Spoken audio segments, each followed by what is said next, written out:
All right. I believe we are finally live here. Sorry, guys, that we were a little bit late today. Well, meaning me, I was a little late today. The content I was putting together, it ended up being a little bit trickier to get it to all fit together than I thought. So yeah, it was one of those things where I'm glad I'm doing these things as a live stream, because this was one of those presentations that I could have just let take forever to do. But I think we got something really sweet here that we're going to get into. We're going to be really going deep on willpower and how it works. And I'm going to be telling you a little bit about some of my journey too, about how I have come to the conclusions that I have in relation to how we can actually optimize our capacity to get the most out of our free will, of our willpower. Because, it seems super simple and obvious on the surface, but from what I found, it's the opposite. In fact, willpower is very weird and free will itself is very strange. And so we're going to be doing a nice thorough look at all of this. But my hope is that by the end of this, you're going to be walking away lighter, freer, happier, and have a lot more power in your own life. In particular, I want you to walk away from this knowing exactly how you should be spending your willpower. Because if we can get, we all have a finite amount of just, juice in us to focus on things and make stuff happen. And if you can focus in on these they're just two tiny variables, then everything else in your life, I think, will start falling into place much, much more smoothly. So let's see what we got in here. Luke, what's up? Lukers, Lewis, Paysev, what's up, guys? Yeah, the ultimate content machine. I'll take that one. I wasn't able to really peruse the internet much to see what's going on in the world. So I don't have any random stuff to react to. I wish I did. But maybe we can do that at the end, depending on how long it takes to get through all this. So if you guys got any ideas, either stick around or drop them in here. Lewis says, what role does willpower play in resolving self-sabotage? All of the role, pretty much. Yeah, it's kind of everything. I mean, if you that, and I guess you could call it grace or luck, those two things together are pretty much what's going to do it. But you got to know how to make it work. So, all right, I think we can go ahead and get this thing set up here. Let's get this presentation opened.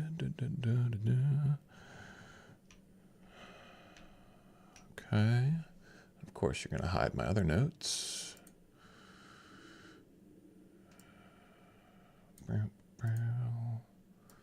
There we go.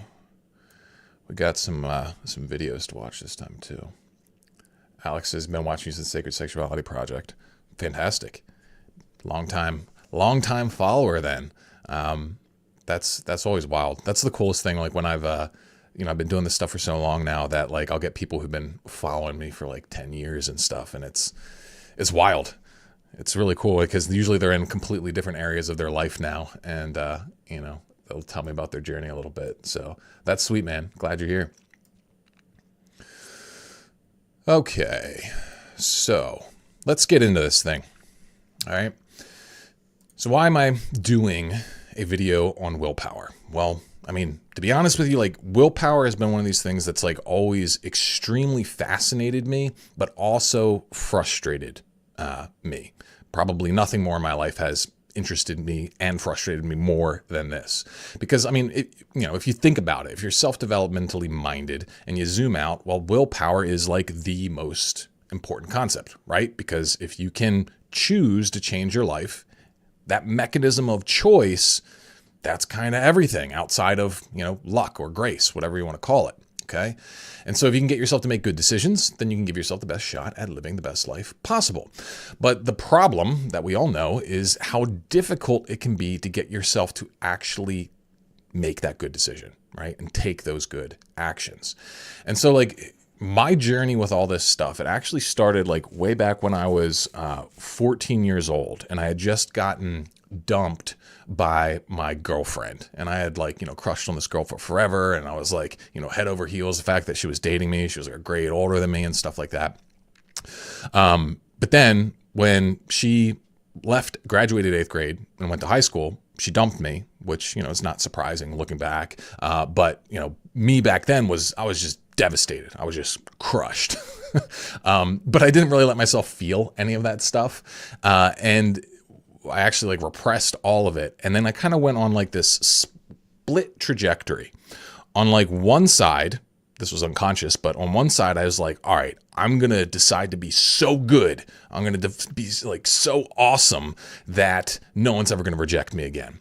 But then simultaneously, I got, I fell very heavily into porn and video games.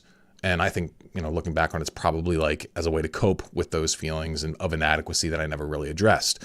But the other side of it, the part that wanted to be good, that part got super, super into self-improvement. And like, I started reading self-help books like Psycho-Cybernetics and all this other kind of stuff. And so like these two paths of me, this indulgent porn, video gaming, lazy guy, and then this super, obsessive self-development guy, they were like going in opposite directions. They were always like at war with each other.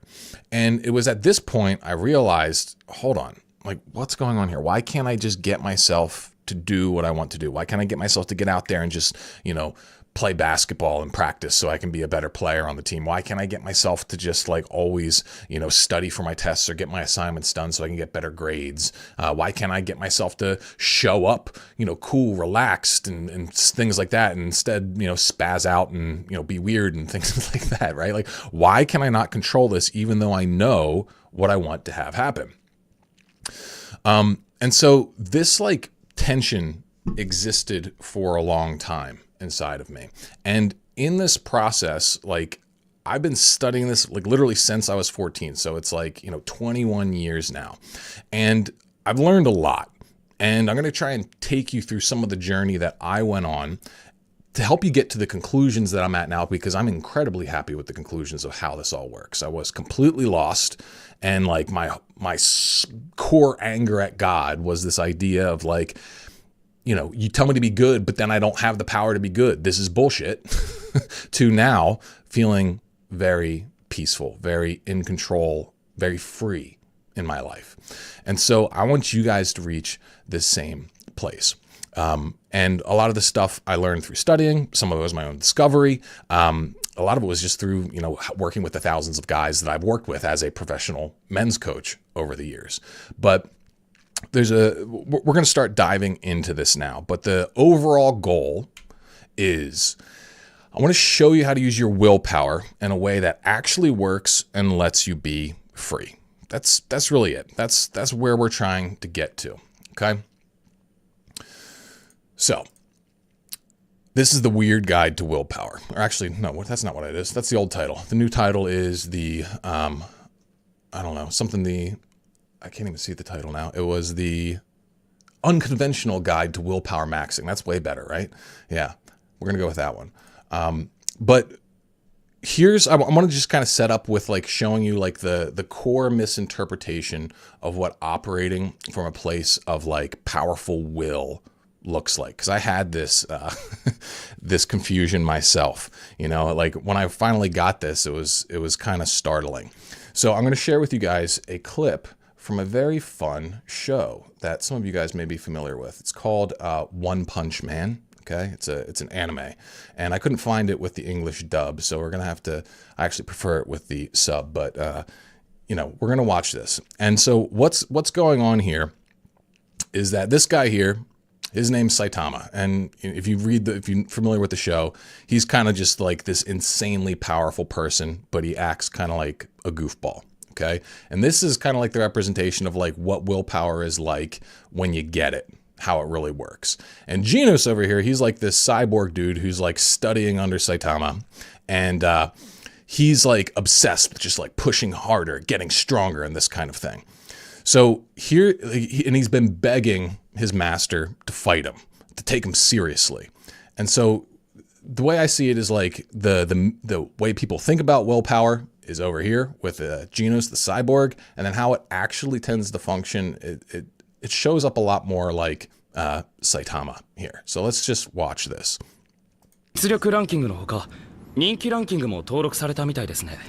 ファンクラブを持つヒーローもいるようです。まあ、そんな話はどうでもいいとして。今日は無理な頼みを聞いていただいてありがとうございます。まあ弟子にするとか約束しちゃったしな。この辺でいいか。はい。でも手合わせって言ってもガチじゃないんだろ。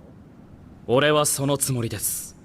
先生の本気を引き出せるよう全力。 See, it's like this is how I was. I was just super intense about everything. I wasn't lighthearted or anything. I was just like, everything's got to be to the max, right? That's what willpower is about, grinding it all out. でぶつかっていきます。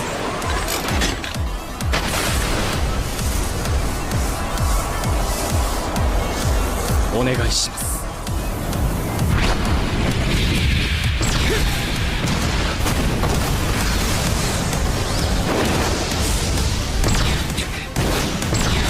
Animation is it's nuts.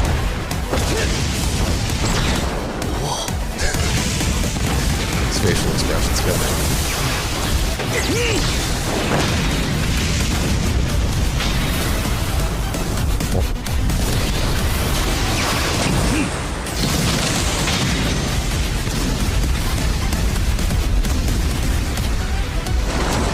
あぶねえ、また服が燃えるところだった。 He sees, he's like, all right, I gotta push myself to the next limit. It's hurting me, but I gotta go harder. It's the grind mentality.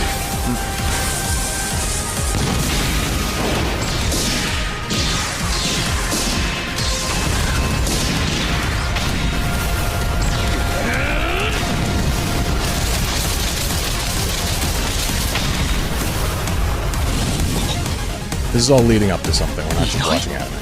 最初から残像を相手に殴っていたのか。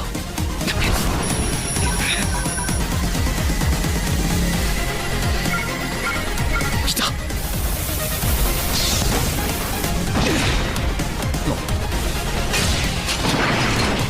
昇格。 So I like that because it shows how much like complexity is involved. 少しは本気に。後ろ。 And then boom. はい俺の勝ち。 Right? No big deal, right? He's happy to call it there. この手合わせのルールを He's 忘 like, れたの nope, です。 gotta be more serious. 回避可能な Gotta 攻 be more 撃は intense. ちゃんと回避すること。ふざけずに真面目にやること。俺に No 気を fooling 使わ around. ない。 Don't hold back. そして Begging for it. 俺が戦闘不能になるまで続けること。 Keep fighting until I am no longer able to fight. 本人でさえ説明できない純粋な強さの秘密。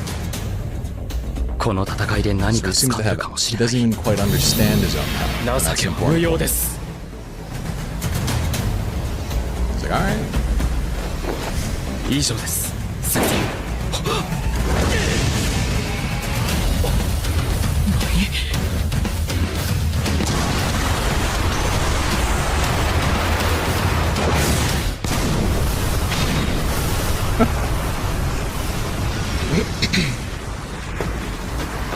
腹 There 減 you っ go. た。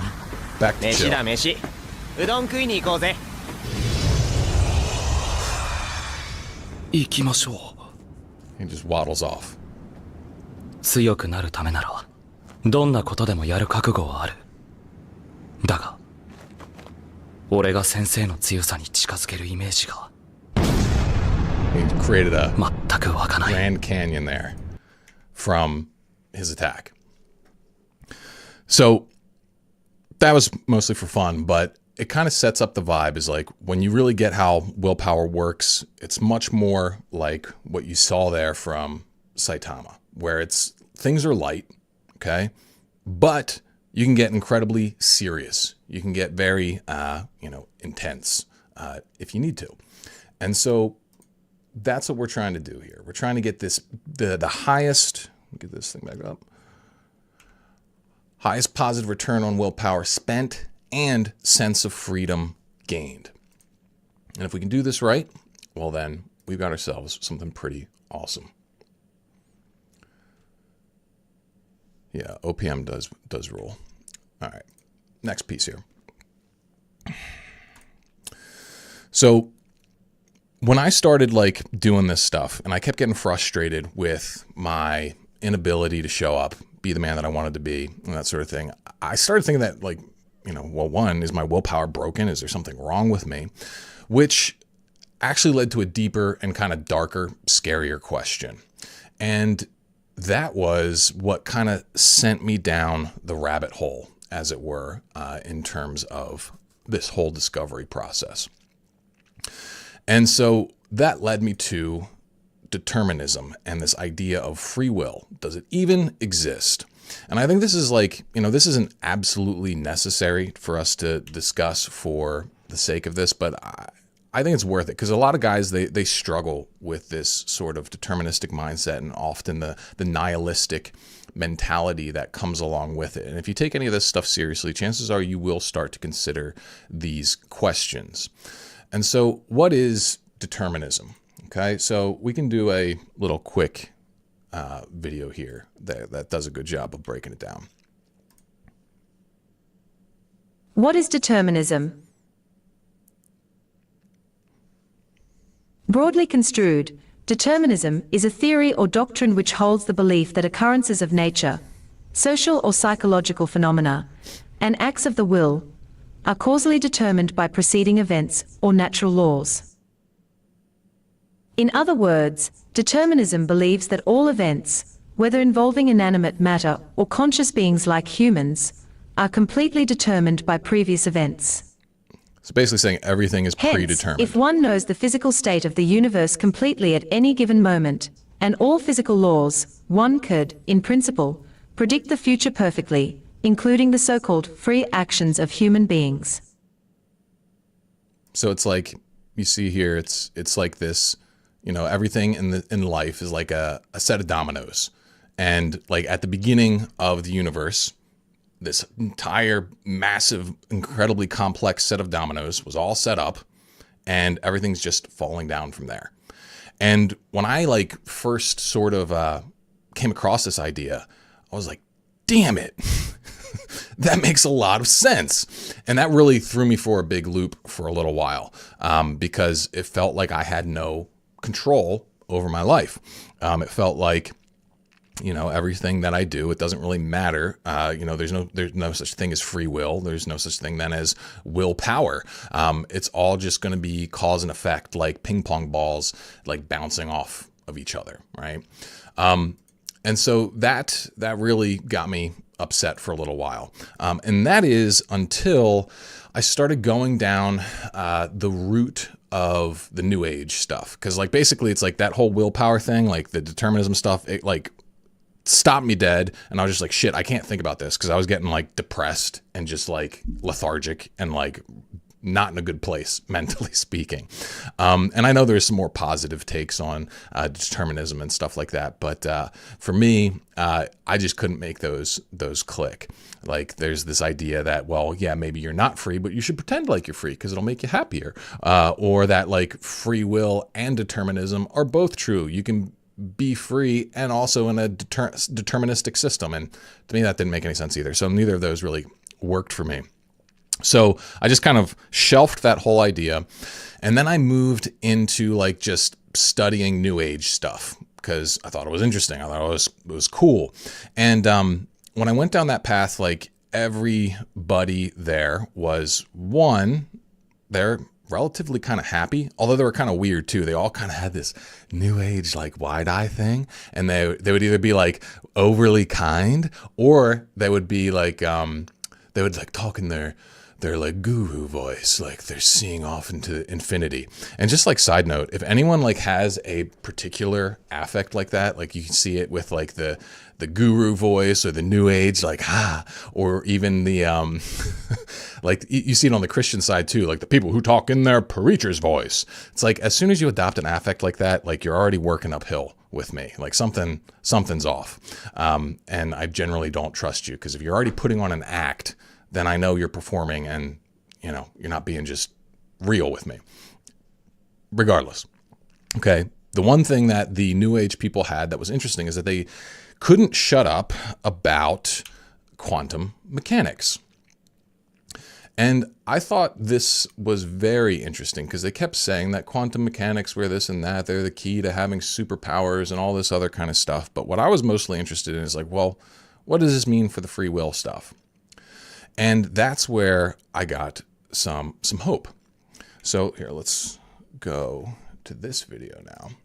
And this guy, like, for all the quantum stuff, and even I'm going to mention a math thing later, I'm out of my depth, okay? Like, I'm no physicist, I'm no mathematician, so I defer to people who are smarter than me, or at least to ChatGPT, who can, at least query those smarter people. But here's some famous physicist talking about quantum mechanics and determinism. Newtonian determinism says that the universe is a clock. A gigantic clock that's wound up at the beginning of time, and it's been ticking ever since according to Newton's laws of motion. So, what you're going to eat 10 years from now, on January 1st, has already been fixed. It's already known using Newton's laws of motion. Right. Einstein believed in that. Einstein was a determinist. Does that mean that a murderer, a horrible mass murderer, isn't really guilty of his works because it was already preordained billions of years ago? And Einstein said, well, yeah, in some sense that's true. Even mass murderers were predetermined. But he said they should still be placed in jail. Heisenberg then comes along and proposes the Heisenberg uncertainty principle and says, nonsense. There's uncertainty. You don't know where the electron is. It could be here, here, or many places simultaneously. This, of course, Einstein hated because he said God doesn't play dice with the universe. Well, hey, get used to it. Einstein was wrong. God does play dice. Every time we look at an electron, it moves. There's uncertainty with regards to the position of the electron. So what does that mean for free will? It means in some sense we do have some kind of free will. No one can determine your future events given your past history. There's always the wild card. There's always the possibility of uncertainty in whatever we do. So when I look at myself in a mirror, I say to myself, what I'm looking at is not really me. It looks like me, but it's not really me at all. It's not me today, now. It's me a billionth of a second ago, because it takes a billionth of a second for life. Yeah, I don't know what he's talking about there, but now, so this quantum thing, why was this a big deal for me? Well, it was a big deal because it proved, it seems pretty, much accepted across all scientific consensus that the universe is not actually fully deterministic. Mostly it is, but it's not fully, okay? And that was enough for me to at least, crack open this door back into willpower again, because it's like, all right, now there's a chance. There's a fighting chance. And it's not a perfect chance because, of this. This is a comment on that actual video where the guy said, well, I wouldn't call the randomness in quantum mechanics our free will, since we do not determine the outcome of the random process. And that's a good point, right? And like, I don't really have, basically it's like, I don't know the mechanism, right? And chances like that we could have some kind of quantum computing in our brain, maybe through some act of will or something we have actual control over, we can stir up some kind of quantum event that causes an electron to go down this neural pathway rather than this neural pathway. The scientific community, mixed on that, mostly negative. They don't think the brain can do things like that. But I don't know, there's enough uncertainty there to where we don't know. And so I'm going to run with it, because even people who believe in determinism believe that you have to run with free will on some level, or else you're going to end up very depressed and dysfunctional. So moving forward, we're going to assume that free will exists, on an objective level, at least possibly, because we have to assume that, because we don't know for certain it doesn't exist. But we're going to, for practical purposes, we're going to just assume that it's there because we need it anyway. Orbital Hub says pineal gland would be the gateway. Maybe. I don't know. Ehab says, I think you would enjoy the work of late Catholic philosopher Wolfgang Smith. I'll have to check him out. Yeah. Pei says universe is way too complex to be deterministic. It's deterministic in some regards, stochastic or chaotic in others. Yeah. I mean, so basically I think there's a good argument to be made that there's some wiggle room in the system. So like what we're going to be operating with moving forward is that free will exists, but most things are deterministic. All right. And I think we can all agree with that like cause and effect, it tends to carry out. Right. And I'm not going to go down the whole philosophical rabbit holes of non-duality and that, cause and effect is just an illusion, all this kind of stuff. Like I went there. It just ends up being like a big masturbatory, like, I think waste of time. But the thing that we got to get at is like, if there is some little bit of wiggle room in here where things are not deterministic, how can we generate maximum positive change from that bit of wiggle room? And so the Sam Harrises of the world, they decide, I'll use logic. And then they feel really cool doing that. And I know because I was this guy. And it's like, I'm going to be this logical dude, and that's how I'm going to take care of everything. And the idea is basically like this. It's like logic exists up at the top of the hierarchy. And by using our logic, aka our prefrontal cortex, we can use it to override or reorganize our emotional states in our limbic system. And then if we can do that properly, then we can lead ourselves to taking good, positive action. Seems pretty sensible. Seems pretty logical, right? But there's some issues with it, okay? And the first issue is that what I would call the is-ought problem. So what the heck is the is-ought problem? I tried to find like a good, concise video explaining this, but they were all kind of lame. So I'm going to try and do my best to explain this to you.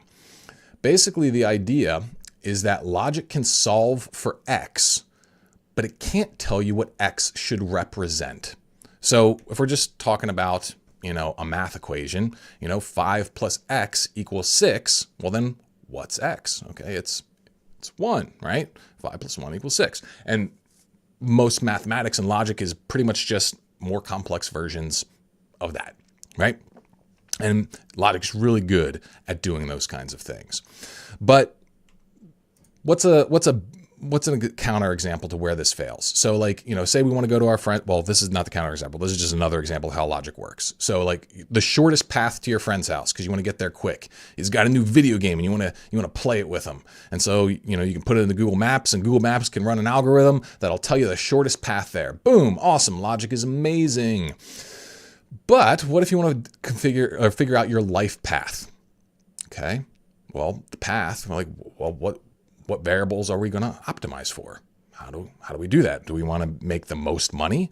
Well, that could be a pretty straightforward equation if you think about it long enough. Or what if we want to, maximize fun, or we want to maximize work-life balance, or we want to, maximize our ability to make positive impact on the world, or we want to maximize our ability to enjoy things.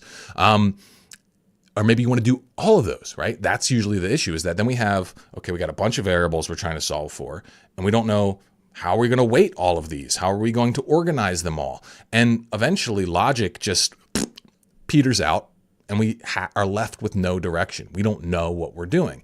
And what I found is that most important life decisions, they're not ones that can be solved purely with logic.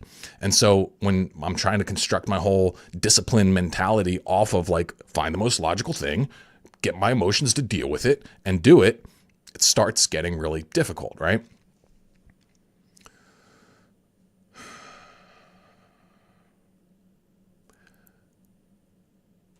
I don't know what people are saying in the chat. You're being absurd. Limehouse, watch it. I won't ban you if you're going to get... it might be just a cheeky response to someone in there, but careful. Timothy says, I don't want to hear from chat. Well, I'm gonna check in with them. You know, I'm gonna make an edited version of this eventually. But I want to see where people are at, see if you guys are following. Like if you have questions about any of this stuff along the way, or you got comments on it, feel free to share, because I am gonna dip in. So the next issue with logic is that overriding emotions with logic tends to lead to dysfunctional behavior. And this is something that I came to learn in excruciating detail in my own life, and then also with the countless dudes now that I've coached. Okay. And so what does this mean? So if your logic is supposed to sit as the king atop of the mountain, telling everybody else what to do, what that typically amounts to is your emotions just getting overridden, right? It's like, all right, well, the logical thing for me to do right now is to get up early and get to work, right? And you keep doing that, and you apply that to everything. It's like, well, the logical thing for me to do is to not eat that sweet and to instead eat my vegetables and lean meat. And the logical thing for me to do is to skip going out and seeing my friends and to get this extra work done, because if I just grind 80 hours a week for the next 2 years, I could retire. And that would be the most logical thing. And then I could have as much fun as I want with my friends, right? If you keep going on like this, what tends to happen is that your emotions, they rebel. And what you do then is you just kind of fall into escapism. And so like my whole thing was, when I was first kind of like getting out of my dysfunctional states, was quitting porn was like the first big thing I needed to do, because porn used all of my, energy. Not all of it, but like that was a big bunch of it, right? Like I couldn't get my business going. I couldn't focus. I couldn't like be productive. I couldn't like really just be the guy that I wanted to be. And I noticed that when I just tried to logically override my desire to use porn, it actually led to more porn use. And so something was wrong with that. And I've seen that over and over again. A guy who just tries to squash emotion for the supremacy of logic doesn't really get him very far, particularly any sort of deeper habit change.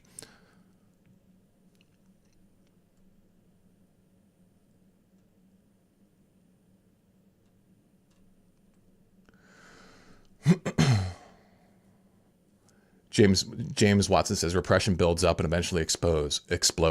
Absolutely. It's kind of like you keep trying to like stuff emotion into a trash bag, but eventually the trash bag can't like hold it anymore.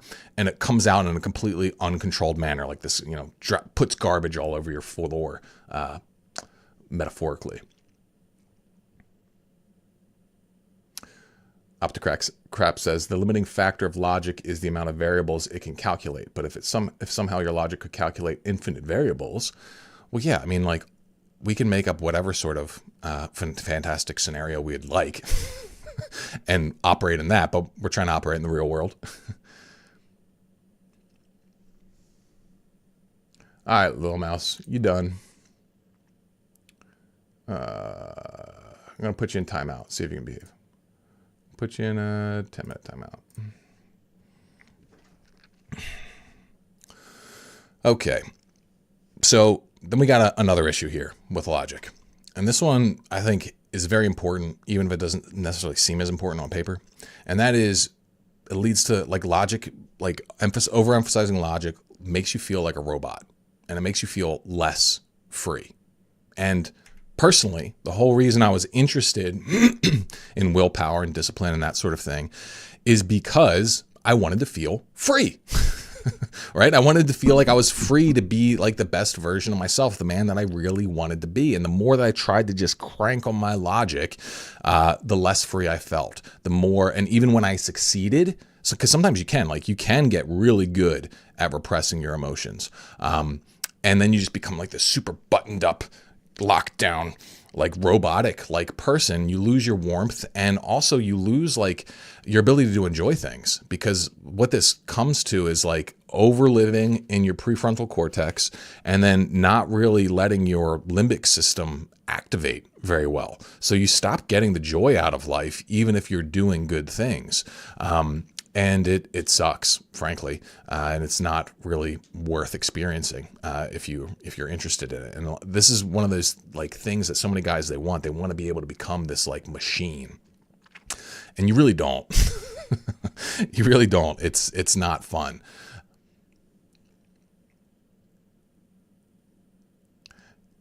Paysevs, yeah. Also, how are you supposed to kick ass without emotional energy? Duh, exactly. So if submitting to logic alone isn't the answer, well then what is? Great question, Sam. So desire, aka emotion, should be your core driver. That's the first big thing, first big insight here. All right. And so I want to show you guys a cool video. This is actually a video made by a fellow YouTuber and friend, Joey, over at Better Ideas. And he's a much more successful YouTube channel than me, and he's actually like a very skilled filmmaker. And this is one of my favorite things that I've ever seen him make. So we're going to watch some of this here.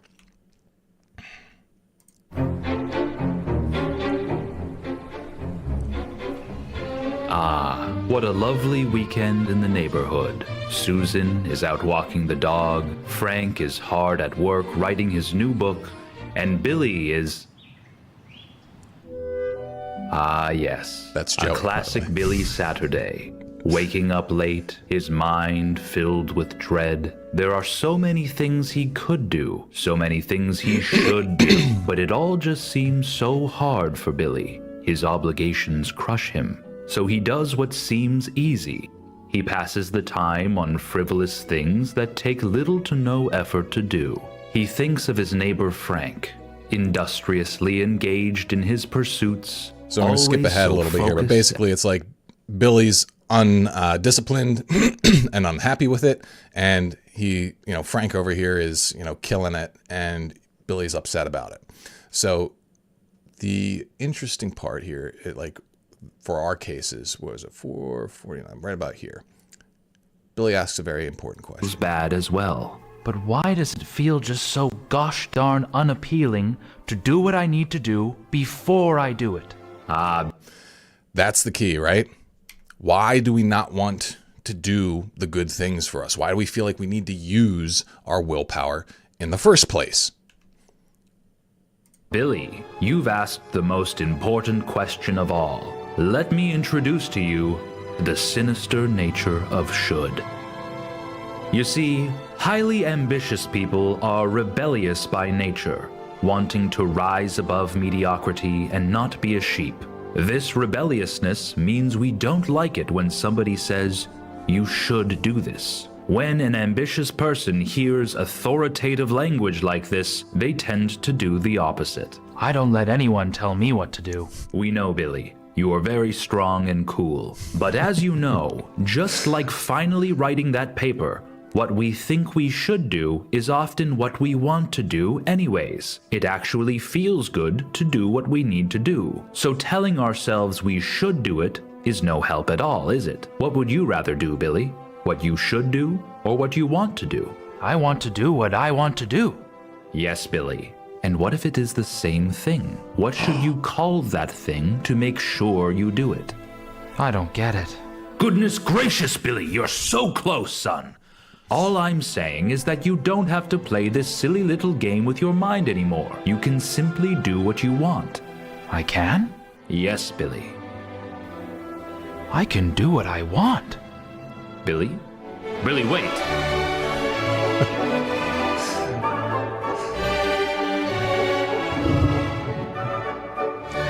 This is what most of us believe will happen if we let ourselves do what we want.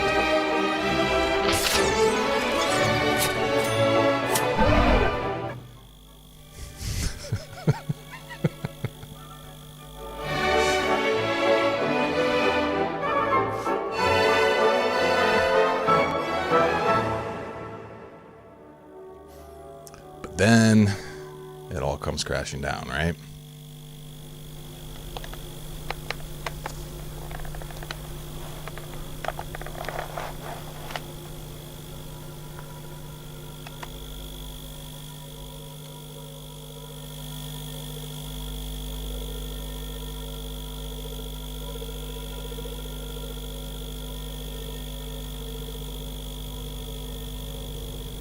Hello? Are you still there? Ah, Billy. Nice to see you again. Are you having fun? We all know this feeling. I don't feel so good. Well, Billy, what happened? You said I could do what I wanted so I did what I wanted. And how did it feel, Billy? Do you feel good now? I just Do you feel good now that you've put more time into that thing? You said I could. Circling the lamp like a good little moth, trying to drink the light.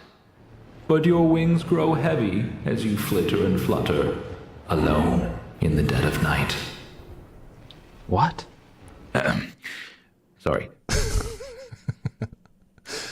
So we're going to come back to that in a second. But this is a great like segue into what we want to be talking about here, because it's like, okay, if we can't just operate off of what we quote unquote should, which is, you know, this whole logical idea, we want to try and come from what we want.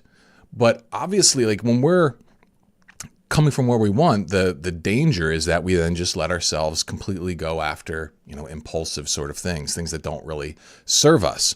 And it's interesting to me that when you look at some of the different philosophies out there, like what do they promote? Well, if you're familiar with like Satanism and occultism and stuff like that, there's a famous idea in here, and it's do what thou wilt. That is the whole of the law. And that's by Aleister Crowley. You know, he's a famous occultist. I don't know if he was technically a Satanist. I don't know if that happened later or what. I don't know. But basically, it's just like do whatever the hell you want to do whenever you want to do it. And that would be, you know, the opposite, the total polar opposite of this concept of, you know, learning, like operating purely from logic. Just like be a chaotic, free spirit in a sense, and don't let anything try to constrict you. But that puts us in a position where it's like, that sounds terrible. Also trying to live like a robot and failing also sounds terrible. So like, what do we got to do? So this is where Joey's video also does a very good job. Billy, don't you see? You're confusing your true desires in life with compulsion. Companies all around the world spend billions upon billions of dollars every single year to make things seem enticing on the surface, but these things make you feel worse after having done them, instead of better. Doesn't sound very enjoyable to me. You see, Billy, they are traps of compulsion, but if you can identify these traps, you can avoid them. It's quite simple, Billy. That's really true. That's a really good point in the sense that like there is an entire system out there, like the most of the modern ecosystem which we operate is hell bent on getting you to serve their agenda rather than your actual best interest. And so like if we don't have an awareness of that kind of stuff, it'll jack you up. I mean, you know, the one thing he didn't show in there were obviously because he couldn't would be like, you know, all the porn clips and sexualized media out there. That's one of those things that I've been helping guys with for so long. It's like, it's so normalized and they just get these little hooks into your limbic system, into your emotions that make you think that you want these things, right? But those are not your actual desires. Those are compulsions. Those are impulses. Those are cravings. And they're not truly what you want. And so there's a distinction here between what you truly want and then what you might have an impulse to act upon. You get it now, don't you? Let's go back to Frank, who you admire so much. Frank is able to properly identify what activities are truly fulfilling. He recognizes the difference between compulsion and genuine satisfaction. He fills his time with things that make him feel good as a person. He knows that draining 5 hours into a manufactured entertainment contraption actually doesn't make him feel can you good, play those outside? despite what the marketing might That might be say. the saddest thing So I've it's ever not seen. that If I Frank ever saw has someone do less that. fun. He actually has more. But maybe it's better more doing that satisfaction, than instant. more self-assurance, more happiness. When you have this proper context, when you see the truth, then you can simply do what brings you happiness and fulfillment through and through. Reflect on what these things are for you and your life and dive into them fully, guilt-free. Free from the burden of fruitless moral imperative, you will naturally want to do the things you originally thought you only should do. You will begin to realize that you don't need more willpower to be like Frank. Willpower has nothing to do with it. It's simply living with clarity, with truth. When you do what you want and what you want feels good, you will know that you have unbrainwashed yourself. It will feel better to be you. The world is simply a better place when people aren't so confused about what makes them happy. Do you understand now, Billy? Where? Oh, Billy, you are capable of so much more. So, yeah, I love that video. And it brings up some interesting questions, too. Because, like, obviously that's the ideal state. We want to be in a place where what we want is also what logically makes the most sense for us. It's a little bit trickier getting there than just, unbrainwashing yourself. Like, you kind of glossed over that piece. And, like, how do you get yourself to do that? How do you get yourself over that hump? How do you get your, dopamine conditioned to come from good things when it's already hooked in maybe bad things, right? So let's see what the chat's saying here.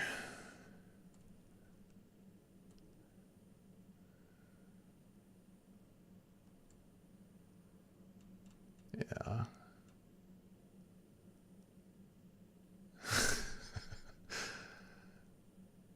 Yeah, I'll make sure I link all these videos when I have have it done.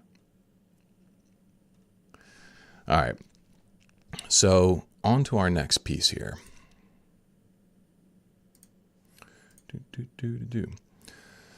So let's just do kind of like a bit of a summary of what we've gotten so far. How should we use our willpower? Well, we could use willpower as override, to try and use our logic to override our emotional impulses. And this is like a flexing and forceful sort of activity, but it leaves you wrecked. Or we could use willpower in a different way to center ourselves. We're going to use our psychological energy to access our deeper desires, right? So instead of just forcing a logical agenda, we are going to use our energy to access, to understand what we actually want. And this is, instead of really forceful, it's actually it's relaxing. It's like chilling out. It's about like learning how to pop out of the compulsion part of ourselves. Like you can think of our compulsions and our habits and our immediate reactions as like these puppet strings that are attached to us. And they're puppet strings of tension that go through our, neurochemical system all the way into our musculature until we are like a slave to these sort of patterns. And by relaxing, we start to break that hold of that pattern on us. And this is what I believe really allows us to access our true power in a sustainable way. So, like, just to kind of give you a visual, going back to what we looked at earlier, all right? Forcing, it's like, he's literally a cyborg. He's literally like gone against his human biology to try and extract more power, right? But as you do this, as you keep trying to force your agenda, well, eventually it's going to break you down. On the flip side, if you just chill out and access what you really want, then you're going to be able to unleash some insane power in life. Okay? So let's see. Dopamine industrial complex. That's right.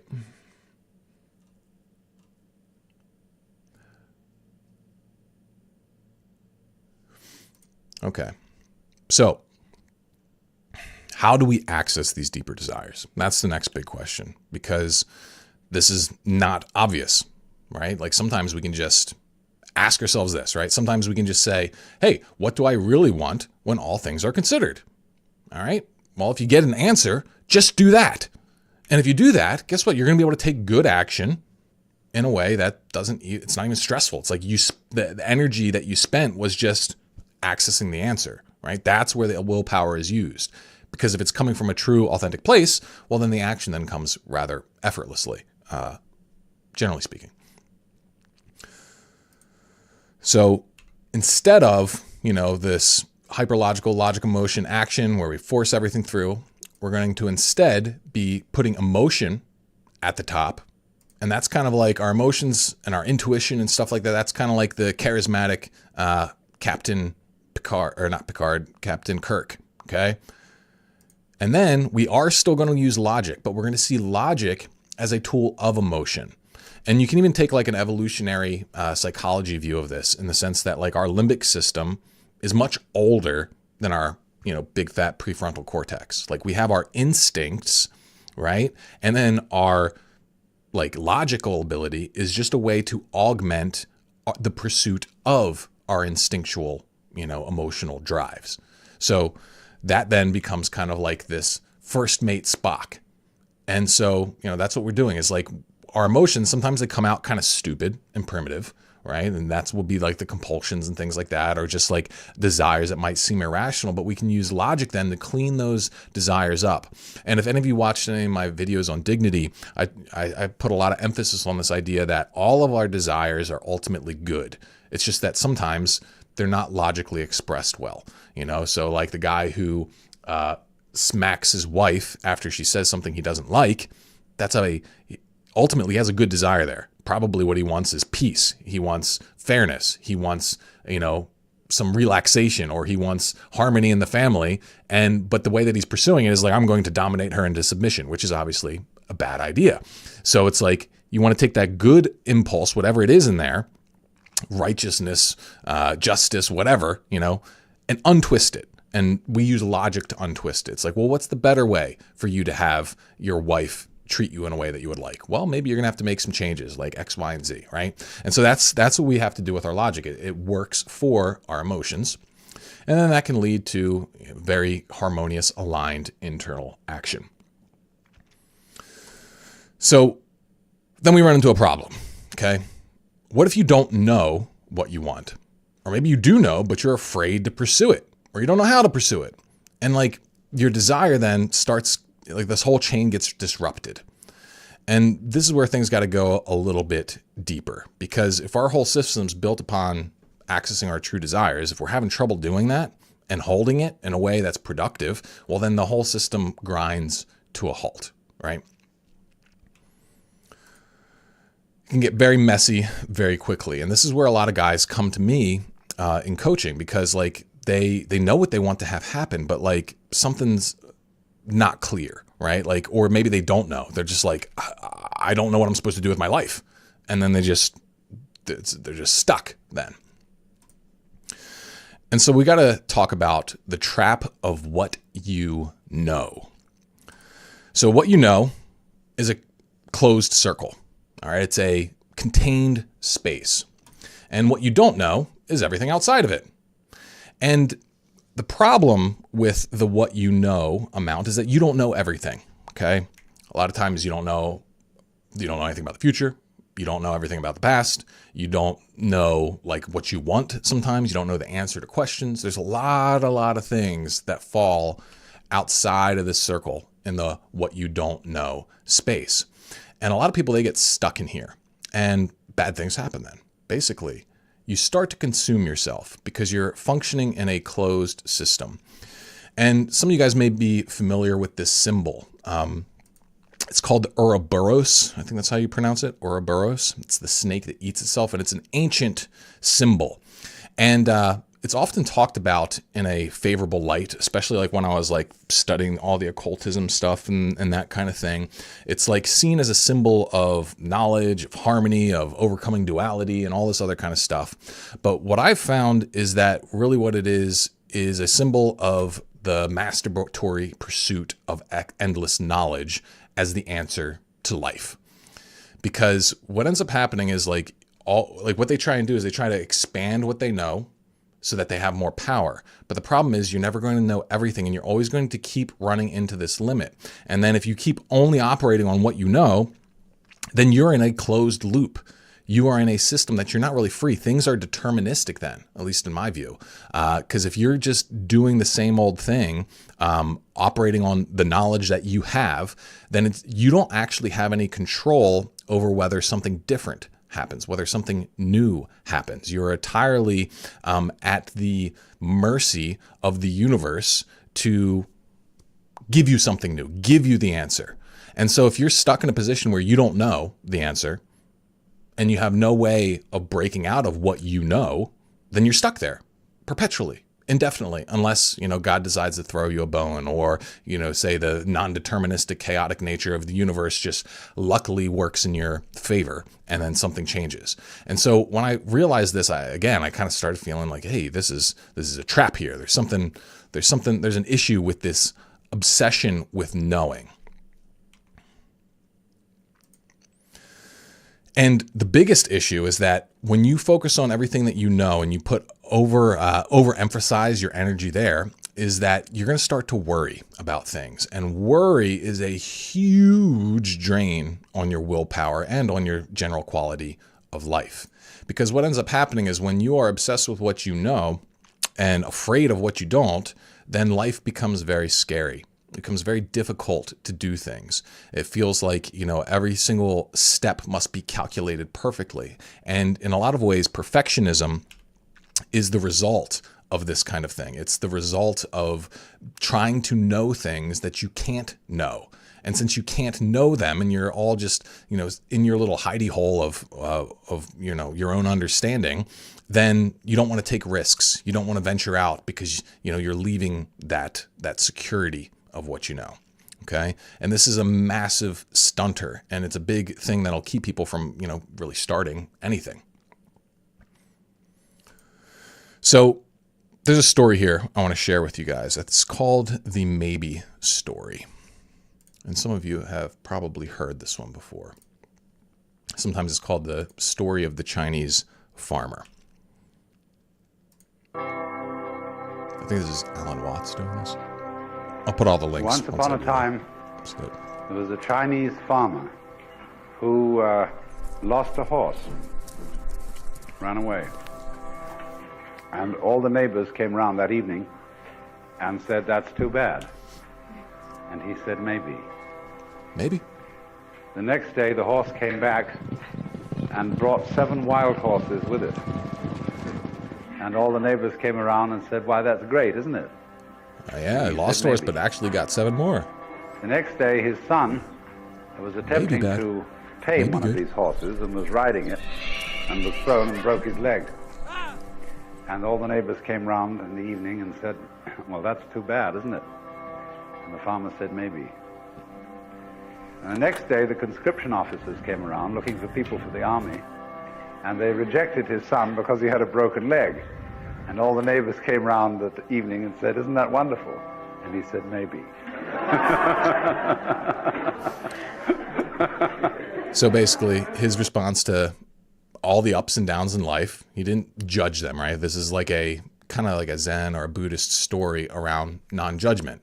And it highlights a really important fact, which is we don't know exactly what things are good for us and what things are bad for us. What seemingly bad things could lead to potentially good things and stuff like that. And so this relationship with the unknown is, I would say, pretty essential if we want to be able to figure out how to maximize the usage of our willpower. Because when we account for this, it changes the way that we approach the whole process. So let me explain this, what I mean. I'll probably take my face off. All right. So we got what we know, and this is where a lot of us are trapped. And what we got to do is we got to create a gap. We've got to create a gap here. And how do we do that? How do we create a gap in our attachment to the knowledge of what we know so that we can start working with what we don't? And I have a few things here, because there is this idea of the absurdity of a truly free act. And I generated these by talking with ChatGPT, but this is actually a relatively well-known philosophical concept. So we'll start with Dostoevsky here, okay? And he says, he argues that true free will is often exercised through irrational choices, precisely because rationality and logic become forms of determinism. That's what I was saying, it becomes this snake that kind of eats itself. He critiques the idea that humans act purely based on reason or self-interest, suggesting that sometimes people deliberately act against their best interests just to prove that they can. Remember Joey, right? Or little Billy from that show thing we watched, where it's he doesn't do anything anyone tells him he should do, right? That's just a natural part of who we are, I think. At least if you have a bit of a rebellious or ambitious spirit inside of you, which I think probably most of you do. And he suggests then that like this ability to go against the path presented to you is kind of like the essence of true freedom. What man wants is simply independent choice, whatever that independence may cost and wherever it may lead. Like you could literally go and look back at, the founding of America, or at least the story that we tell about the founding of America. It's like people went to war and killed a lot of people just so that they didn't have to have England tell them what to do. Right? People argue it's about money or whatever, but at least this is how they sold it to the masses. It was about independence. And at least for the common man, that was enough to die for.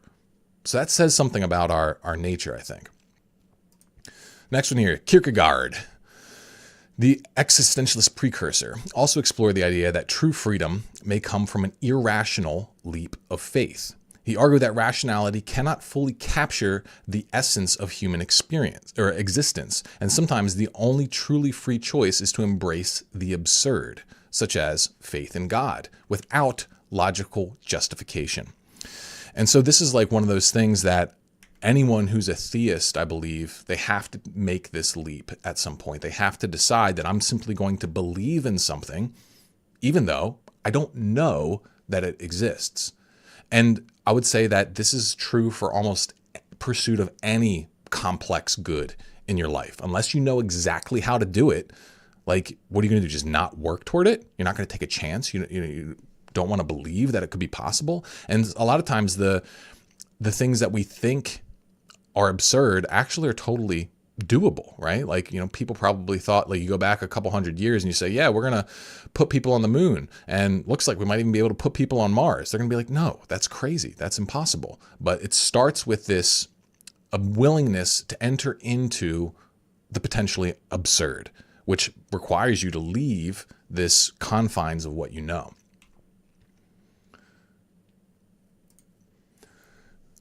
Here's what Sartre said about it.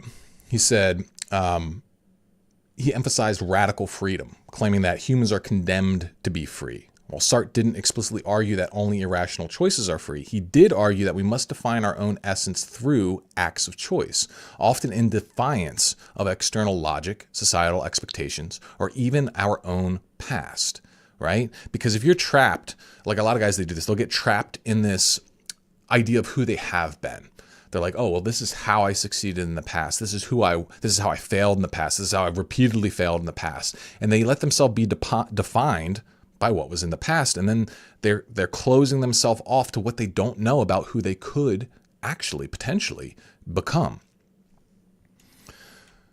And so like the key idea here, that kind of links these guys, is that rationality often binds people to deterministic, i.e. not free patterns. And true freedom may lie in making choices that defy logic, necessity, or even personal benefit simply because one can.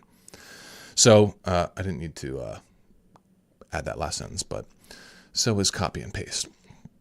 So what does this mean? Let's go back to this model here, because this is where I think it starts getting the most interesting.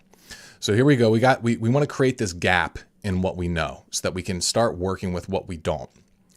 And so we got to use our willpower to create this space. And what that does is that allows us to start working with the good that we don't know. The good that we don't know. So what's this all about? Well, we go back here, we look at this. What's this look like? It looks like a halo. And what do we see here? Halos. Now there's a lot of talk about what the halo symbolizes, but for me, in my own kind of journey here, I believe that the halo, it represents the person who has created a space to the good that they don't know, i.e. faith in something higher. And they have a direct access to the things that they don't know, this chaotic good potential in the universe, in existence, and they bring it into their consciousness. That's what I think the halo is.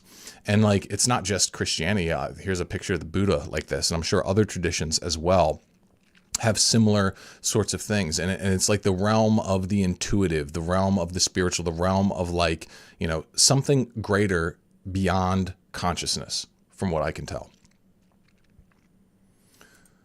And there's also a very weird kind of mathematical thing that I stumbled across while I was looking at this. This is kind of like more of a side fun point. But there's this thing called the Riemann sphere. And so what this is imagine, and it's like really important for like mathematics and quantum computing and all this other kind of stuff. Like you have the set of all like numbers, like normal numbers, we can call them like 1, 2, 3, 4, 5, and then like negative numbers, 0, 0, -1, -2, okay? Like imagine all those. But then also there's these things called imaginary numbers, okay? And imaginary numbers are numbers that don't seem to exist in a normal sense, but they seem to be very useful and work in a mathematical sense. So these would be the things like the square root of a number, like the square root of a negative number. So like -9, normally you can't get the square root of a -9 normally, because if you do -3 times -3, then that's going to be +9. And then obviously 3 times 3 is also +9. So it's like, how do you get the square root of -9? You can't. You have to have these things called imaginary numbers. So imagine we've got all these numbers, we got all the real ones, and we've got these things called imaginary numbers all in this massive plane that stretches out into infinity on all sides. What if we wanted to contain that? What if we wanted to put that into a shape? And that is what the Riemann sphere is. Okay. And what it does is it folds all of these potential numbers into one thing by putting infinity at the very top. And so by doing this, I see that as kind of like the mathematical version of the halo. The halo is the thing that allows you to tap into the infinity of the potential good that you don't know. Okay. And again, that's me making jumps and leaps in a probably unfair way because I'm not a mathematician, but I just thought that was very cool and worth sharing.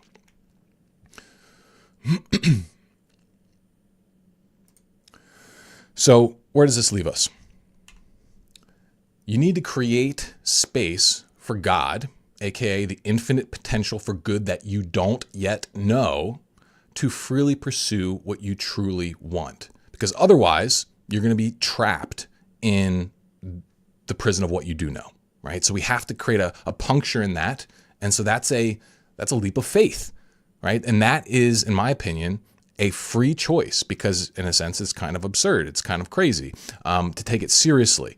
And so, yeah, we're going against logic, against determinism, and it's a free choice and often one that we have to make that, and it hurts us. It's made in the face of suffering. So for example, like when I felt probably the freest choices that I have ever made in my life that felt truly free were when I was in a really bad spot, like life crashing down kind of thing, like immense pain and suffering. And I could either choose to believe that goodness existed and to keep working toward it, or I could not. Now, the problem with me choosing to believe that goodness existed and keep working toward it meant that I would have to suffer even more. And it's that presence of suffering, that desire to choose good, even when rationally speaking, it was a dumb idea because I could have saved myself a lot of pain if I didn't decide to go that route. That's what felt the most free.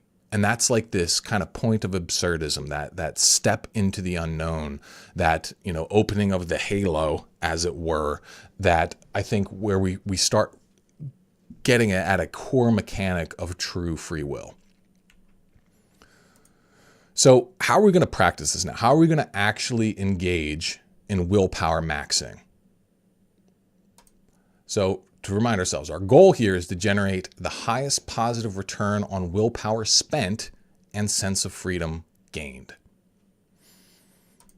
So we got a formula, and it's super simple. In fact, the whole reason I kind of did all of this stuff, I went so deep into these different things, was because the formula is so simple that you just want to dismiss it immediately. And what I found is that I'm a dense sort of midwit in a sense, where it's like I need things to be like very simple and true things to be made more complicated before I can actually accept them. So that's why I did so much lead up to this. And the formula is do what you truly want and don't worry. That's it. If you want to get the most out of your willpower, spend your willpower on doing what you truly want, accessing your true desires. So that's going to take some energy. And then don't worry, because that's also going to take some energy. And that's what you want to spend your willpower on. And if you do this, I believe that you'll get maximum return on investment and live the freest life that you can possibly live. So let's break each of these steps down, make them a little more complex so you can get them a little bit better. So start with the do what you truly want piece. So remember this, we talked about Aleister Crowley. His whole thing was do what thou wilt. That is the whole of the law. Okay, well, that was actually, I think, lifted in part from St. Augustine, who said something very similar long before. And he said, love and do what you will. Not just do what you will, love and do what you will. For the soul who has trained to love God will do nothing to offend the beloved. And so this is the idea of getting to the heart of what you truly want, is that you have to love yourself enough. You have to realize that what you want is something so good, right? You want something more than just your immediate impulses satisfied. You want heaven, right? You want absolute perfect bliss, and you want the best path possible to heaven. You want as much heaven as you possibly can, as much as you can until you're dead and in heaven. That's what you want. And like loving, willing that greatest good, that is, I believe, what love is. You know, it's like the will to have the greatest possible good for yourself. And what would be even better than that would be to have the greatest possible good for everyone, and to like aim for the whole box, and to like look inside of yourself and start from there and then work backwards, right? So, you know, what's the most good thing that I could do in any given, that could happen in any given situation? You know, like what's, like, I call it the highest conception of good. So the highest conception of good for this stream, that's what I aim for. It's like, I hope I transform someone's life. I hope that this goes viral and it does great for the business. I hope that I love making it, which I did. It's like, you know, I aim for the best. You know, you got to be willing to open up your heart and try and figure out, what do you really want? And what you really want is always something exceptionally, exceptionally good, if you're being honest with yourself. So what do? You want to do what you truly want. So we want to spend our willpower connecting with and discovering what you legitimately want in a given situation, rather than spending your willpower on what you are immediately compelled to crave. Okay, so that's not where we want to be. We don't want to be operating up here in our impulses and our reactions. We want to, I call it the heart shift, move down into our heart and figure out what the heck we really want in that scenario. We also don't want to be spending our energy repressing negative emotions, because, as we said before, that's just going to lead to everything just spilling out all over the floor later, right? And we don't want to be spending our energy on forcing action. If we're having to force action, that means that our emotions, they're in the way, right? We're trying to logic our way through this thing, and we're ignoring what we actually want in the situation and getting down to the root of what we really want and learning how to work with that. And another thing that people waste an insane amount of time and energy on is on getting upset about their circumstances. Like, I see this all the time with coaching guys, is like, I'll be like, hey, so, you know, what brought you here today? And they'll just kind of go on a tirade sort of vent, which I'm cool with, because like I expect this and it's actually good for the coaching process. But they just talk about everything that's wrong, talk about everything that sucks, they'll talk about the issues that they're running into, they'll talk about, you know, where they're frustrated, X, Y, and Z. But the coaching doesn't really begin until I say, okay, given all that, what do you want? Right? And most people don't actually get to that question. They just stay up here with everything that's going wrong, right? Like if you're someone who ruminates and just complains, or, you know, just some people just kind of let that energy function and just squash it down, but it's all there and it's being yucky. And the only way that you can get past it and really put all of that dissatisfaction energy to positive use is to attach it to a true desire. Like, okay, given everything that is crappy right now, what do you want to have happen? And then all of that frustration of the crappiness, that then can be driven toward achieving the thing that you want to have happen. So some tips for this, some tips for accessing what you truly want. You want to come from a place of love, all right? So you want to be approaching this like with a sense of like, hey, I care about you in here, like talking to yourself. And even all those little discordant voices, because they all have something to say. And you got to and like by interviewing and just talking with them, you're going to be able to discover the things that you actually want. And if you just try and like bulldoze through, it's going to be tricky, right? So have some conversations with yourself. Let it be more of a discovery conversation rather than like a king on, his throne being like, give me your desire, right? And then, the inside of you is just going to be like, what? And it's not going to give you useful answers. Next thing, relax. We mentioned this already, but like you want to chill out. Don't take this so seriously, because if you're tense, that means that there's some forcing, there's some fear, there's some all kinds of stuff going on in there that's going to, throw up psychological interference that's going to prevent you from accessing what you really want. Next thing, give yourself time. So one of the things that I found, like example from my own life, I was in a pattern there where I would get up and I would kind of just get, stressed out about my day and all the stuff I had to do. And I would spend a little bit too much time scrolling, right? Like checking my social media messages, responding to people, like, going down a YouTube rabbit hole or whatever. And I didn't want to do that. And I kept telling myself, all right, dude, you just don't do that. Don't touch the phone. Don't do anything like that, and just get to work, right? And so I tried to do this, and I just kept not doing it, right? Like I kept like, I know the plan. I'm bought into the plan, but I would wake up and I'd just be so much resistance. It's just like, I don't want to do it. And then I just decided to go slower. I decided to give myself more time, because I'm a kind of guy whose brain takes a long time to boot up in the morning. Like I'm not ready to go, at full speed until usually like 9:00 a.m. and I get up at like 6:30. So like it takes me a little while, and my expectation to just get up and go, it just didn't work for me. I needed more time to be able to actually sink into myself and allow my desires to kind of come to the surface. And this is one of those things that applies to anything. It's like, if you don't have the clear answer, don't force anything, especially if you don't need to. Like, don't expect an immediate answer on your true desire. Sometimes you got to chew on it for a little bit. Sometimes you got to like pump yourself up. Sometimes you got to encourage yourself. Allow that space to happen. And what I found is that even if I give myself as much time as I want in the morning to get going, like my current system is like, I don't use the phone in the first thing, or the computer, like surfing. I don't do any of that till like noon.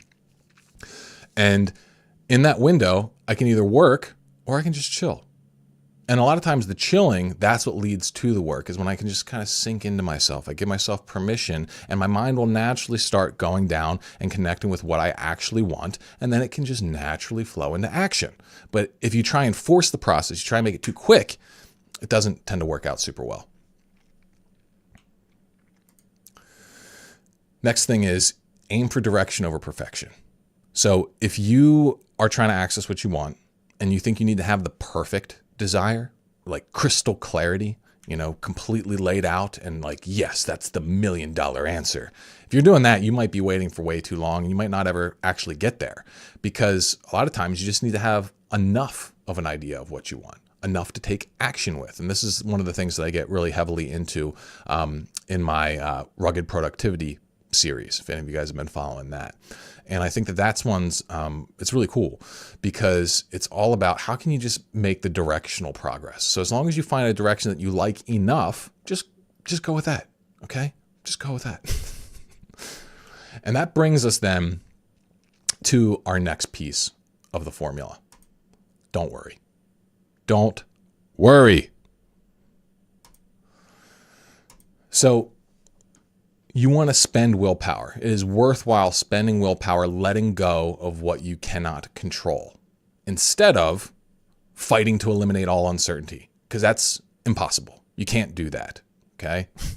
And a lot of guys try and do that. That's why so many people get stuck in analysis by paralysis, because they're trying to remove all uncertainty. They're trying to find the crystal clear path that will 100% guaranteed work. Okay? You can't do it. It's not gonna happen. All right? You'd be better off actually just putting your energy into letting go of that desire rather than trying to satisfy it. Obsessing over worst case scenarios. We definitely don't want to be spending time on that. Like, yes, we have to consider these things. That's part of the process of figuring out what you want, is that you run simulations in your mind about like how things might go. And so we want to make contingencies. I'm not saying don't ever consider negative consequences. Of course we have to do that, but there's a limit. There's a limit to how far we can see, and we have to own that. And we have to be okay with that. We have to remember we got to create this space of connecting to what we don't know and being at peace with it, leaving space for, the potential best case scenario, right, coming in. That's where we want to have our energy. So if we're doing that, then we're not obsessing over the potential bad stuff, because that can just, all that does is scare you into inaction. Another thing we don't want to be spending our energy on is micromanaging our emotions. So like this don't worry thing, it's like, okay, even if I'm not in the perfect mindset, even if I'm not in the ideal state, even if I'm not achieving this peak sense of resonance, or I'm frustrated, or I'm feeling petty or whatever, it's like, okay, just, it's fine. You are where you are. Don't get in there and micromanage everything. Like, yeah, you can get curious. You can touch that stuff, see what's going on, see if there's some desire in there that might be useful for you to extract, but don't get lost in it. All right. Just don't worry about it. In a lot of cases, a lot of times that stuff is very fleeting and it's not worth paying attention to anyway. And eventually, like if it keeps coming up repeatedly, yeah, you're going to want to take a look at it. But I've seen some guys that just get so up their own butthole in terms of like overanalyzing every single little emotion inside of them that they just can't do anything. And they waste all their energy doing that rather than on deciding what they truly want to do and then not worrying about it and just taking action. So some tips for not worrying. Here's a big one. Trust that God is good. Now, obviously this one's going to be challenging for anyone who is atheistic or agnostic or whatever, but the whole point here is that if you do believe that God is good, then it makes it really easy to not worry. And this is where you'll figure out how much of a believer you are. Because if you worry a lot, or anytime you worry, fundamentally what you're saying is that God doesn't have my back here. He's gonna let things get horrendous. And when you're in a bad situation with a lot of pain and suffering, that's a tough one. That's the toughest thing I've had to face spiritually, is this belief that like, shit, maybe God isn't good, because look at what has happened in my life. Look at what's happening in the world. Like, I don't know, if I give him control, is he going to just keep screwing me over? Is he going to keep the torture going, maybe make it worse and worse and worse? And, if you just choose to not believe that, instead choose to not worry and just trust, just have faith, God is good. He's going to take care of me. It's all going to get paid back. Well, that's going to just cut down so much wasted energy and just let you do what you can do to make things better. Next piece is anabolic optimism. Now this is from a guide that I wrote years ago, and I'll give you kind of like the first two big points of it. And it goes like this. The first point is this. It's kind of like a radical mindset thing. And I just encourage you to try this on. This is just a tip to play around with. But the first point is the idea that you look at life where every single thing that happens to you is the best possible thing that could ever happen to you.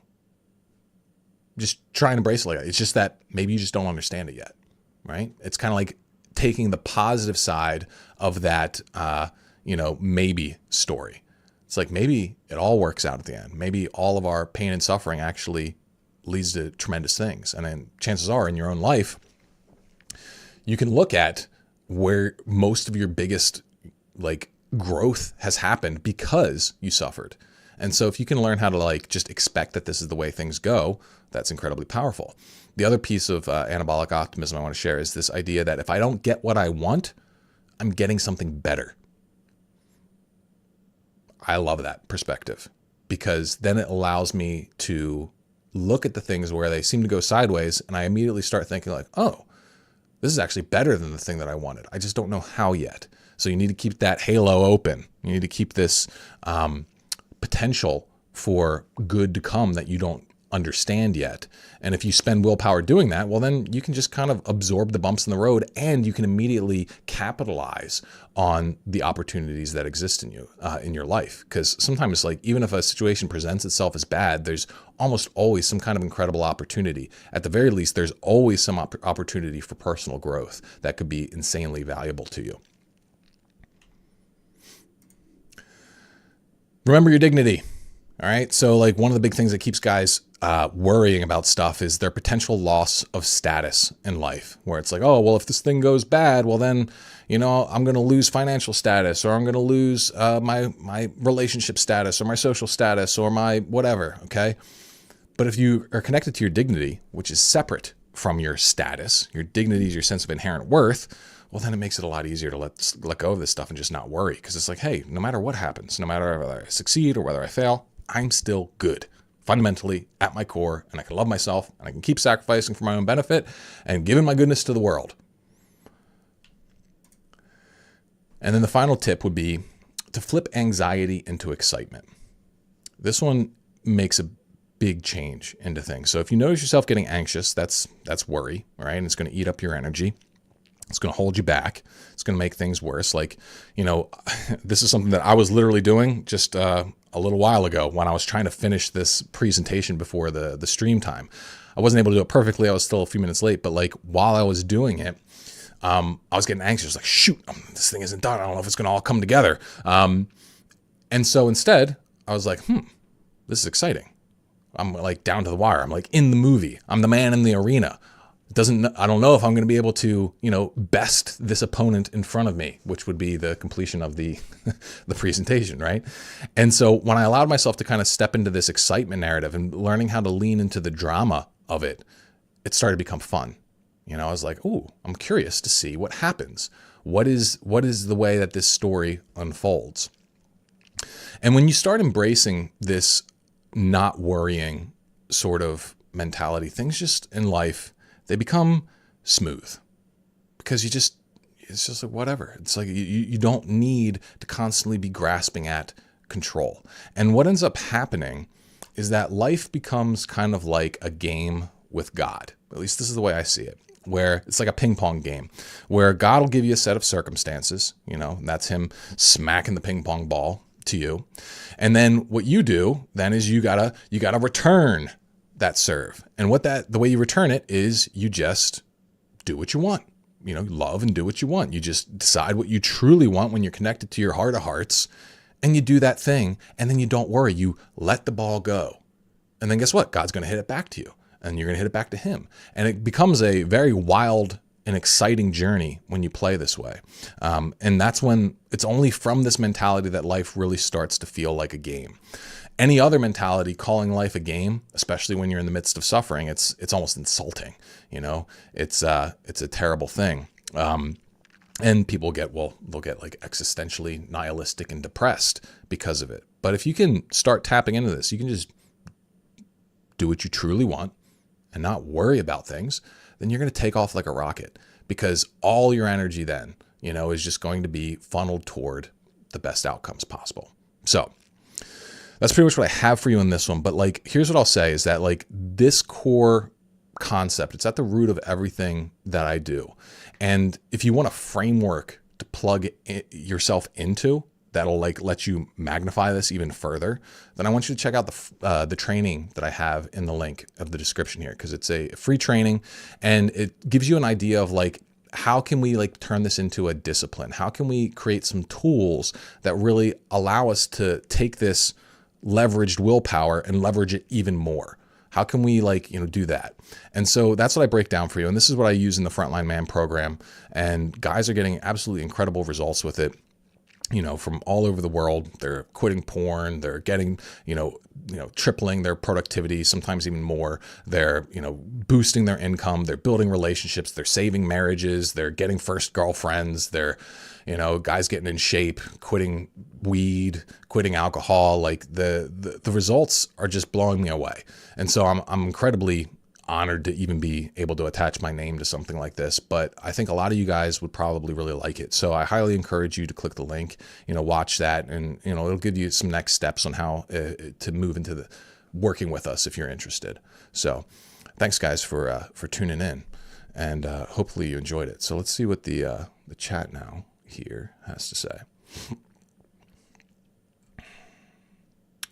Actually, I'm gonna look at it over on YouTube here. If anyone's got any questions or anything, feel free to drop them in the chat.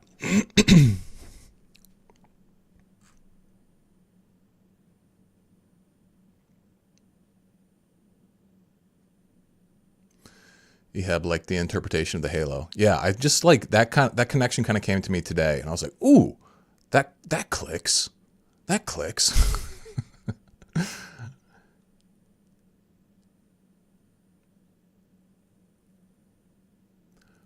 James Watson says, by the way, Aleister Crowley also discusses the true will. Yeah, those guys go pretty deep.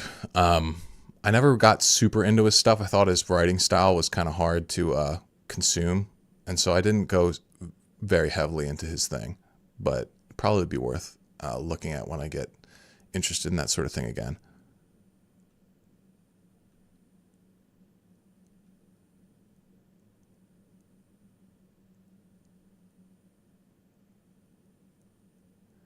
Orbital Hub says, can't rush my art either.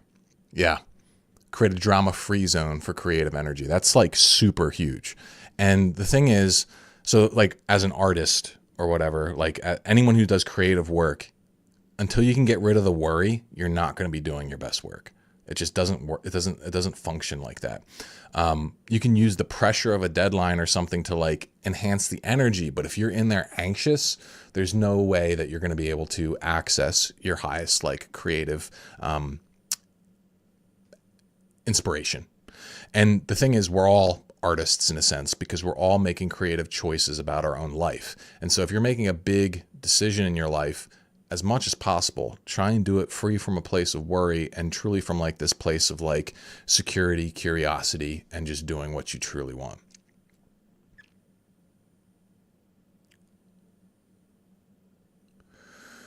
Cedric says, how are you dealing with this complex aim in unstable political context we're currently in? I don't see how I can implement and practice what you suggest while the world state is like it is.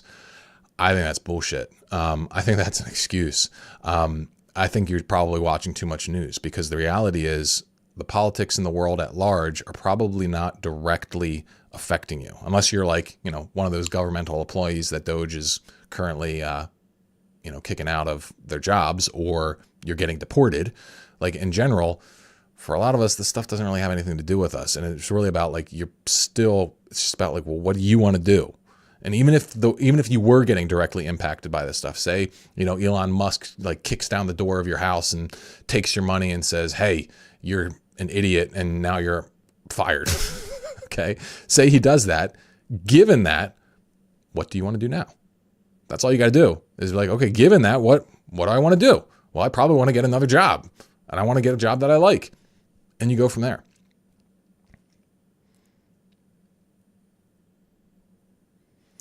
Luke says, I'm reading Indistractable by Nir Eyal at the moment. My cousin actually mentioned that book to me. Great insight into why we do the things that don't benefit us and how to handle internal triggers in healthy ways. I'll have to check that out.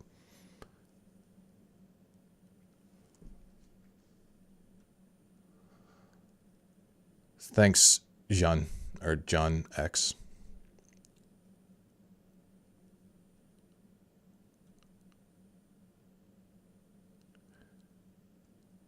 Orbital Hub. Yeah, champions turn anxiety into excitement 100%. You got to. If you want to operate at the high level, there's always going to be stakes. So there's going to be emotional energy flowing. There's no way to do anything meaningful to yourself and not have some emotional spikes. And so it's like the winning mindset's the guy who can be like, this is freaking sweet, right? As soon as, like, you can see it. Like, I'm an Eagles fan from Philly and whatnot, but like, I can't deny that Tom Brady is a monster, in the clutch situation, because he's someone who like, he thrives in it. You can tell he relishes being the guy who has things riding on him. And it's like all of the greats, all the GOATs, they know how to do that. They know how to take the pressure of the moment and turn it into better performance because they use it to get excited rather than scared.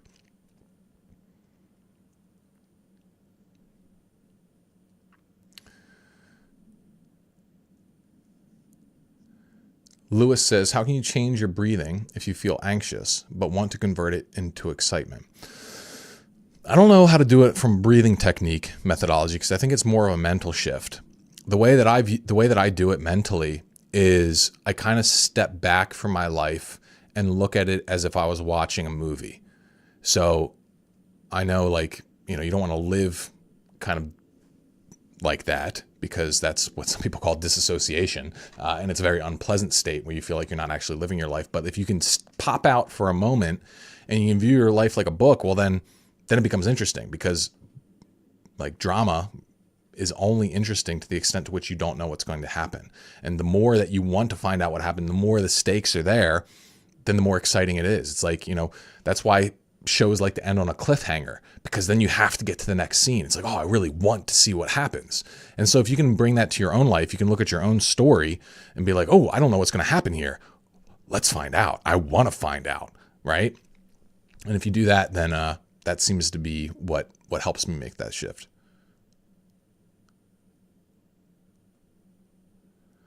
Lucas says, what kind of mindset would you suggest for non-Christian people? So in terms of not worrying, that one, there's a couple ways to go about it. One of them is a little dangerous. The obvious one is just be like, well, if God doesn't exist, then meaning is just made up anyway. And for me, that led me to existential nihilism, which is not a pleasant place for me to operate in. But other people seem to be able to operate quite fine there. They're like, fine, I'm cool just creating my own meaning and realizing that it's just mine and no one else's and has ties to nothing objective. And so if you're in that case, then it's about you realizing that like you can change your meaning then. You can change what matters. You can decide that this not working out doesn't matter. It's okay. And then you can use that to not worry. That would be one way to do it. I'd have to know more about your actual beliefs to probably offer more insight. Orbital says, do you know any methods to transmute sexual energy from your lower wards to your creative action? Yes. And that's something that I've done like a really deep dive into in my sexual transmutation workshop. And the key to it is learning how to like sexualize the goal, which is a weird thing to say. But basically what you do is you imagine that kind of like your ideal woman, AKA, which becomes your muse, is watching you. And what you want to do then is be like, all right, I'm going to do something here that impresses my ideal woman. And if you can make that kind of mental connection, then that can help. But in general, you don't even need to do that. That's kind of like more for the cerebral guy who is in his head a lot. In general, actual raw sexual energy can be very easily transmuted just by getting and taking action, because that's what it's designed to do anyway. So you just got to like just get into that flow state. And usually if you've got a sexual charge inside of you, it's going to make that flow state more intense, and you're going to be able to perform better.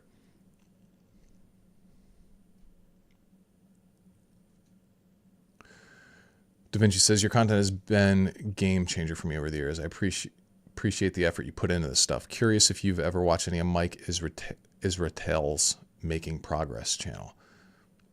Nope, not familiar with him. I don't really consume self-improvement content anymore. I went through a period where I read every self-help book that I possibly could. And it got to the point where everybody was kind of saying the same stuff over and over again. And I also just kind of wanted to not do that. I wanted to be able to say original things. And sometimes in order to do that, you kind of just need to stay in your own lane. Otherwise, like I guess the danger is that you risk rediscovering the wheel in a sense, but it also gives you kind of like the clarity to do your own thing and make your own decisions and make your own like leaps and things like that. So I don't really consume too much of other people's stuff. No knock on them. It's just not something that I feel compelled to do unless I find someone who's saying something that's new and interesting. Like I really followed Jordan Peterson's stuff for a while because he was saying stuff I hadn't heard before. And from what I can tell, like his whole Maps of Meaning book is brilliant, like that. I think that was like a truly brilliant work of philosophy.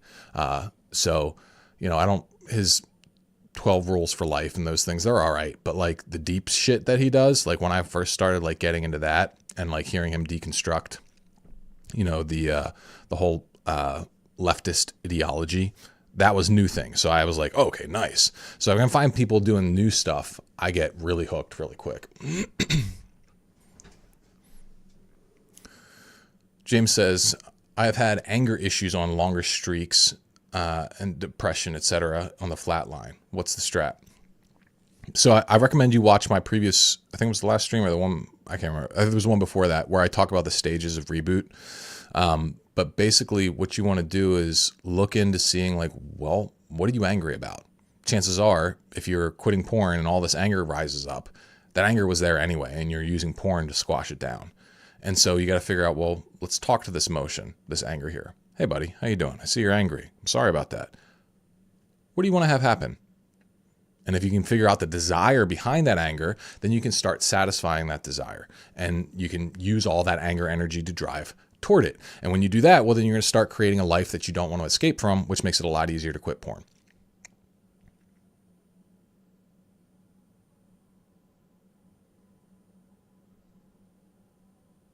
Welcome, Lucas. Orbital says, how important is keto carnivore? Magnesium and sleep, worth the effort.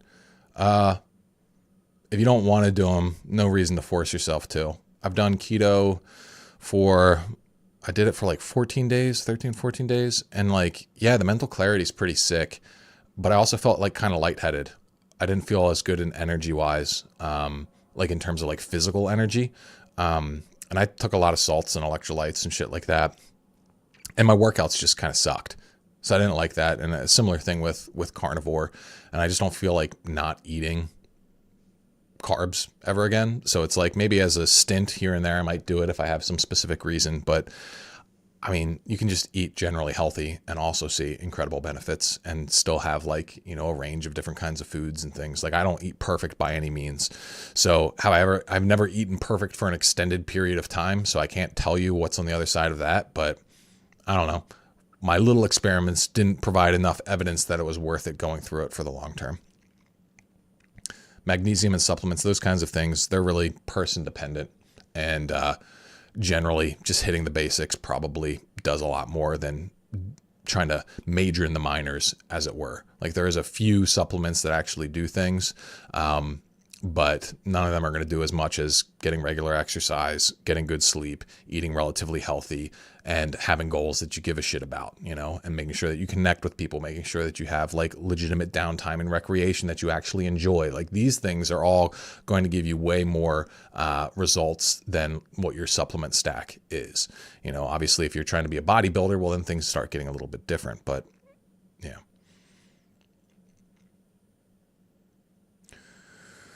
All right, guys. Well, it was great chatting with y'all. Thanks for tuning into the stream. I'm going to see you guys again next week. And yeah, let's keep rolling with this. So, ooyap, everybody. Catch you later. Peace.